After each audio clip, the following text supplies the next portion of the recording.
Renungan Hari Sabtu 28 Mei 2022. Janji dan jaminan Yesus akan terkabulnya doa para muridnya. Bacaan pertama diambil dari Kisah Para Rasul bab 18 ayat 23 sampai 28 dan bacaan Injil dari Injil Yohanes bab 16 ayat 23b sampai 28. Saudara-saudariku terkasih, menjelang pemilihan seorang kepala desa, bupati, gubernur, wali kota, presiden, dan anggota DPR MPR, selalu tampil calon-calon dengan janji yang muluk-muluk. Apa yang terjadi ketika mereka terpilih? Sebagian hanya asal janji dan tidak penuhi janji. Sebagian hanya asal omong tetapi hasil omongannya tidak jelas dan pasti. Dan sebagian sungguh-sungguh menjalankan janjinya. Kita pasti senang dengan orang yang sungguh-sungguh melaksanakan janjinya. Apakah kita juga termasuk orang yang selalu tepati janji? Atau hanya berjanji saja dan tidak tepati janji?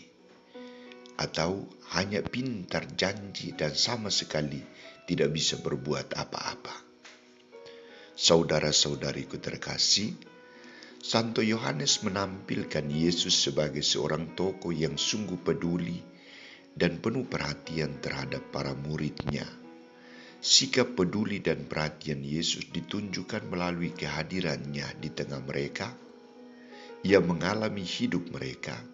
Ia mengetahui situasi hidup, sikap, perbuatan, dan hati nurani para muridnya dan coba memberikan solusi berdasarkan kenyataan yang akan mereka hadapi. Yesus menjanjikan sesuatu yang sungguh-sungguh akan terjadi dan terpenuhi dalam dirinya, bukan di luar dirinya. Ia mengajak mereka agar sungguh-sungguh menyatu dengan Dia dan memusatkan fokus perhatian dan hidup mereka pada dirinya. Mereka tidak boleh terpisah dengannya dan mengarahkan pandangan hidup dan karya pelayanan pada yang lain. Maka ia tegas mengatakan, sesungguhnya segala sesuatu yang kamu minta kepada Bapa akan diberikannya kepadamu dalam namaku. Sampai sekarang kamu belum meminta sesuatu dalam namaku. Mintalah, maka kamu akan menerima, supaya penuhlah sukacitamu. Di sini Yesus meminta kepada para muridnya agar meminta sesuatu kepada Bapa dalam dan melalui Dia. Dia menjadikan dirinya sebagai pengantara para murid dengan Bapa. Dia menjadi pintu masuk kepada Bapa. Dan hebatnya Yesus di sini adalah Ia sungguh-sungguh mengetahui isi hati dan hidup para muridnya. Ia tahu bahwa saat ini, saat ia masih berada bersama-sama dengan mereka, mereka belum meminta sesuatu kepada Bapa. Dan ia meminta agar mereka segera memohon sesuatu kepada Bapa dalam dan melalui dirinya. Mintalah maka kamu akan menerima, supaya penuhlah sukacitamu. Saudara-saudariku terkasih, kalau permohonan dan tuntutannya sangat jelas, mengapa kita menunda permintaan kita kepada Bapa? Mengapa kita ragu dengan sabda Yesus?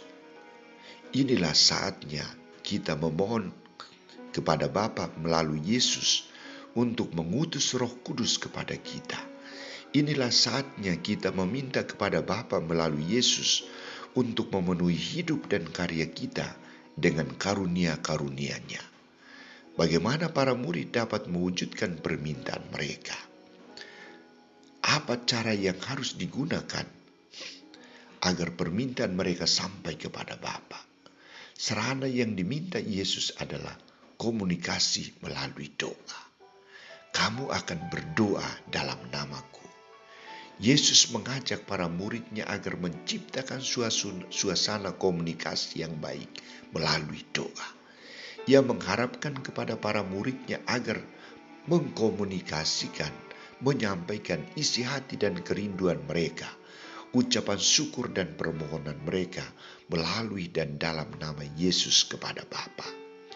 Yesus meyakinkan mereka bahwa Allah sungguh mencintai mereka karena mereka telah mencintai dan melaksanakan sabda utusan Allah, yakni Yesus Kristus sendiri. Saudara-saudariku terkasih, sangat jelas arah dan janji Yesus. Bagaimana tanggapan kita?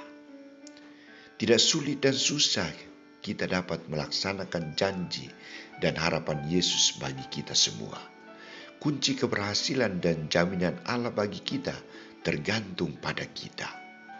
Mau sekarang meminta kepada Allah melalui Yesus? Ataukah mau menunda keinginan dan niat untuk meminta sesuatu kepada Allah? Mau mengkomunikasi atau berkomunikasi dengan Allah melalui doa? Ataukah tidak mau berkomunikasi dengan Allah melalui doa?